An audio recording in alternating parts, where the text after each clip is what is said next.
Hello, everyone. Uh, this is Kedar Sanjani, a PhD candidate with Stony Brook University. I'm a graduate research associate with uh, Professor Zhang's lab here at Stony Brook University. And today I'm gonna present my uh, first paper on quantum computing, a quantum cooperative game approach to resilience-oriented microgrid operation. This is our first attempt to use quantum computing as a tool for in-game theory named cooperative game. So without further ado, let's let's get right into it. So uh, that's a brief introduction into game theory and a comparison between classical game theory and quantum computing, quantum game theory named. So first of all is the computational power, which in classical computing, as we all know, in game theory, we are limited by classical computational resources uh, for a high complexity or large games. But on the other hand, in quantum computing, uh, we have enhanced computing ability, allowing for faster solutions for complex problems uh, due to its parallel processing, which we have in quantum computing, quantum computers. Second is, which to me is the most powerful and the most significant uh, advantage that we have in quantum computing is the strategic options, which in classical computing, we are limited to classical strategies, restricting this range of possible solutions. We all know that we only have zero and ones, take it or leave it in classical computing, but in quantum computing, we have more strategies, a broader range of solutions, as we all know,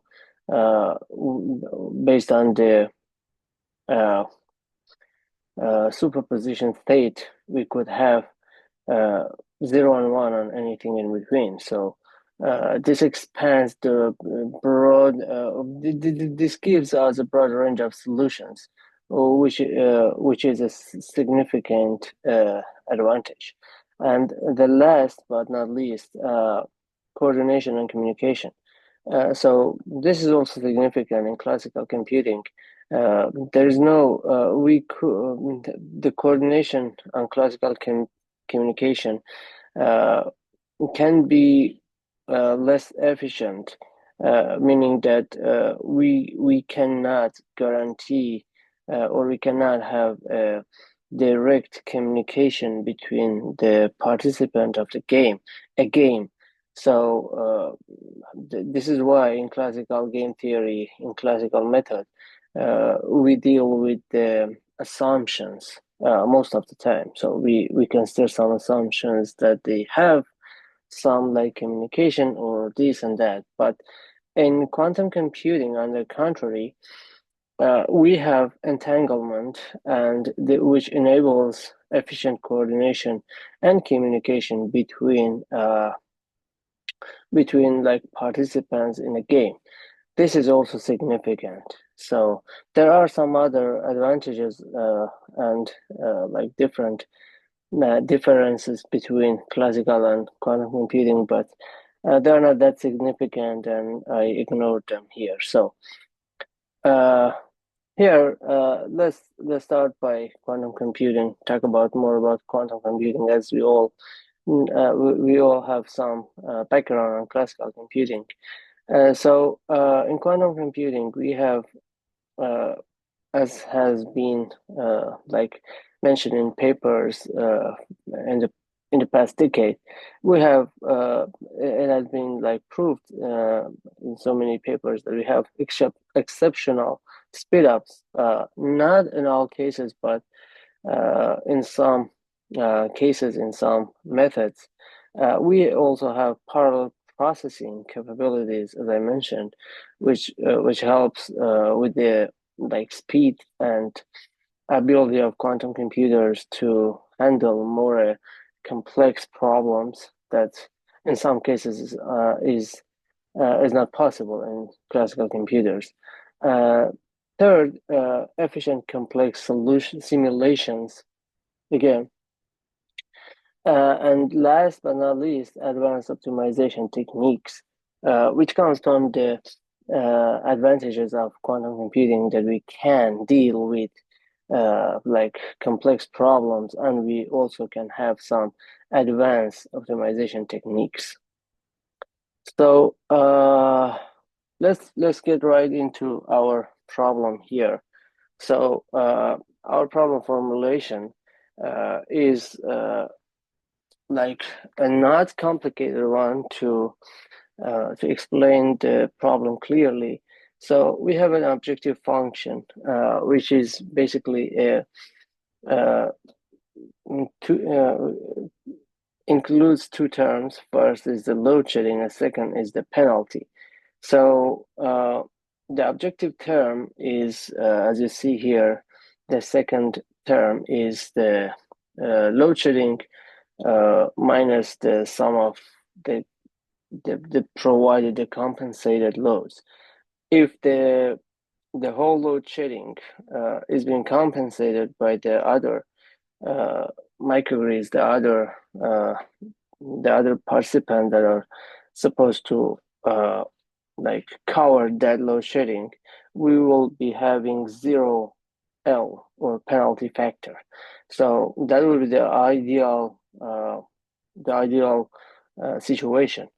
The more the other participant do not compensate, cover the load shedding, the more the penalty factor would be. So I will get back to this later in the case study. So we also have equality constraint and also the power generation limits for the generators and microgrids.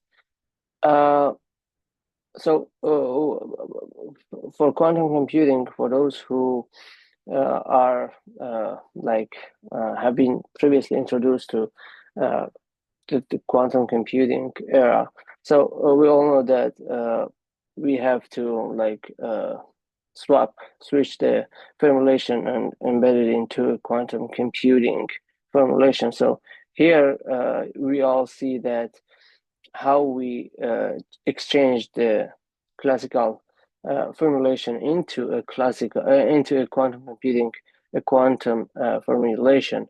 It's exactly the same formulation as previous slide, but with the difference that it is in quantum computing that we can implement this in a quantum computer. So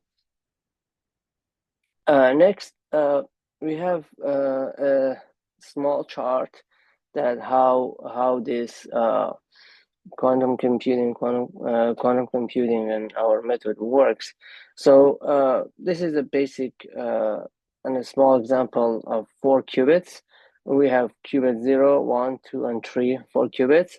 We apply Hadamard gates here to bring the states, all 4 states, into a superposition state.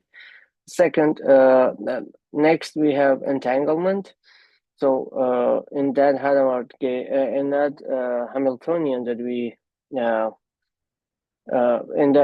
our formulation, in our quantum states, quantum qubits, that we have 4 qubits, we entangle them fully. So these 4 qubits that we have here, as 4 participants in the game, we fully entangle these 4 qubits, meaning that they have a secure and they have a communication. So these four participants in the game, they have a communication line which is fully entangled, meaning that if state of qubit 0 changed, the rest of the qubits, qubit 1, 2, 3, will find out that it has been changed. So this prevents participants in the game from cheating. No cheating. If someone cheats, The rest we'll find out. Then we apply the Hamiltonian. So as you see here in previous slides, cubo formulation, at the end we have the cubo Hamiltonian, which is the summation of all every Hamiltonian. We have the objective and the constraint, H0, 1, and 2. So then we apply the Hamiltonian, and then we use our solver, VQE, variational quantum eigensolver, to solve the problem, and then we measure. So just a brief design of VQE solution, how it works. You can see it here for yourself. It's a hybrid solution methodology. So next, let's get right into our case studies. So first of all, here it's a game between few microgrids. So, and it is a coalition game, meaning that we have, for example, here in this case, 4 microgrids that we have 4 microgrids that we need 4 units of energy. So these 4 microgrids, they need to provide 4 units of energy at 4 time slots, meaning every time they need to provide 1 megawatt, 1 kilowatt, whatever, 1 unit of energy to not be penalized, to prevent that penalization. So they all agreed to this coalition, and we run the problem. And the fair game is to each of these microgrids, which are 4, provide 1 unit of energy at a different time. So everybody plays a fair share and nobody gets penalized, right? So in classical solutions, in classical solvers that I run the problem with, easy peasy, like it's not a huge or complex problem to solve. We can solve it by just by a look. So in classical solutions, it is like a first come first serve. So every time microgrid 1 can will provide the 1 unit of energy, which it can actually. So every one of these microgrid can provide the 1 unit of energy every time. So whether microgrid 1, 2, or 3, or 5, 4, everybody can provide the whole units of energy. So it's okay for them. But as I said, it's first come first serve. So classical solver will choose microgrid 1, and just to mention that this is also an optimal solution. So if you run this through a classical computer, you will get the optimal solution, and it is microgrid 1 providing the whole units of energy. But we all know that it is not fair, because the whole like pressure is on microgrid 1, and the rest of the microgrids will provide nothing. So this is kind of cheating, right? So microgrid 2, 3, 4 providing nothing. But in quantum game theory, it will give the fairest possible solution. Meaning that like microgrid 1, if you can see it for yourself here, that microgrid 1 provides 1 unit of energy in time 1, microgrid 2 in time 2, and so on and so forth. If you run this another time, you may get a different solution. Like microgrid 1 provide 1 unit of energy in time 2, microgrid 2 in time 3, and microgrid 4 in time 1, for example.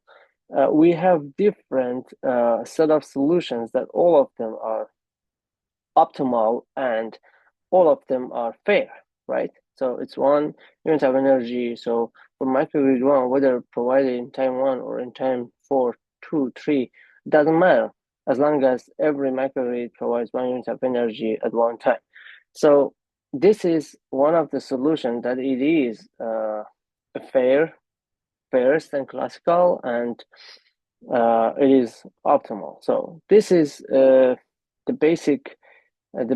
This is the most basic case I could bring to explain what is happening here. So let's go to next slide and make the problem a little bit more complicated. So the previous slide, we had an even case study, like 4 microgrids, 4 units of energy, right? Here in this slide, we have 4 generators and 3 units of energy, which is uneven. Okay, so we run the game, we run the quantum game 2 times, 2 runs. You see here for yourself. So, and this is 4 generators case study, and at each time we need 3 units of energy. So it is not even. As you see here, in time 1, microgrid 1, 2, 3 are providing energy and 4 is off. And time 2, microgrid 1 is off and the rest will provide. In time 3, microgrid 2 is off, and in time 4, microgrid 3 is off. So this is one of the optimal solutions, which is fair. I'll explain later. And if you take a look at the round 2, time 1, time 2, time 3, time 4, we have different set of solutions, which is optimal and fair. Like in time 1, instead of microgrid 4, it is microgrid 2 that's off, and microgrid 4 is in time 3 off. So these are different runs, different solutions, but still fair and optimal. So if you take a look, we have in other view, if we take a look, we have 4 generators, and we need 1 generator to be off at each time. So if you take a look 4 times, and every microgrid is off at one time, so it is fair. In round 2, the same thing happening with a different solution, but still optimal and fair. So in total, in the whole time, every microgrid is providing 3 units of energy, so it is fair. So let's go to more at a higher level case study. So here we have 3 generators and 3 units of critical energy needed. So here we have 3 microgrids that they are in a coalition with each other. So in this figure, if you take a look, in time 3, a resilient event is happening, and one of the microgrids, naming microgrid 3, is losing his power, his generation.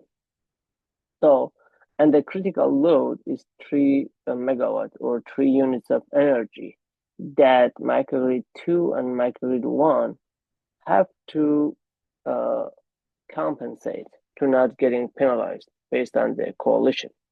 So until microgrid 3 is back on track to normal pace. So if you take a look at the figure, in time 3 to 4, microgrid 1 and microgrid 2, it is 3 units of energy still uneven.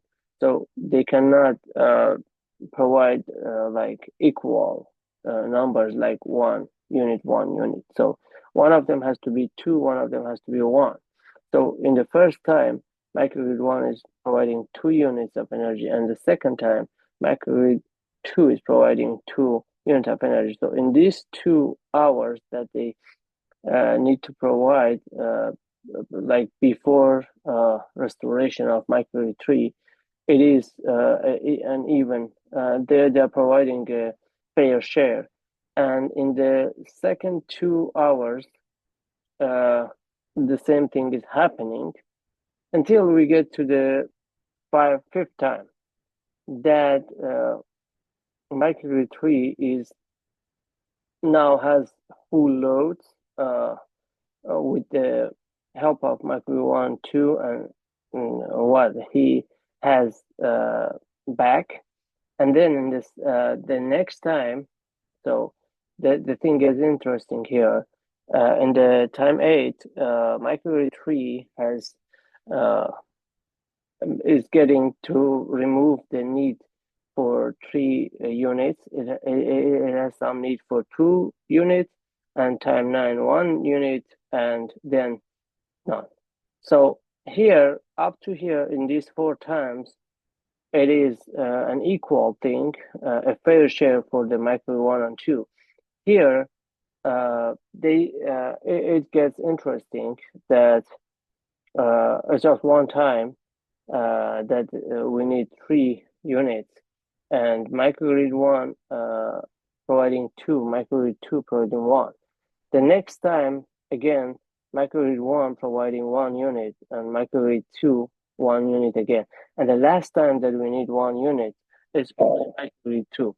And if you take a look here, in total, even in these 3 hours, which is a little bit interesting, which is interesting to take a look. It is still like microgrid 1 3 unit and microgrid 2 3 unit. So in total, both generators will provide a fair share. So interestingly, the whole thing could have been this even, but let me tell you, if it is not even, like if we didn't have this time, so it wouldn't have been even fair share. And in such a case, for example, if we needed only 1 hour, like here, microgrid 1 is 2 unit and microgrid 2 1 unit. If you run a similar test case that you need 3 and there are 2, so in the long run, like 2,000 case, 2,000 time run, you will get like 50-50 or close to 50-50 solution, meaning that 50% microgrid 1 2 units and 50% microgrid 2 2 units. So that is how fair quantum computing would be for the game. And here are some of our labs paper on quantum computing. Thank you for listening.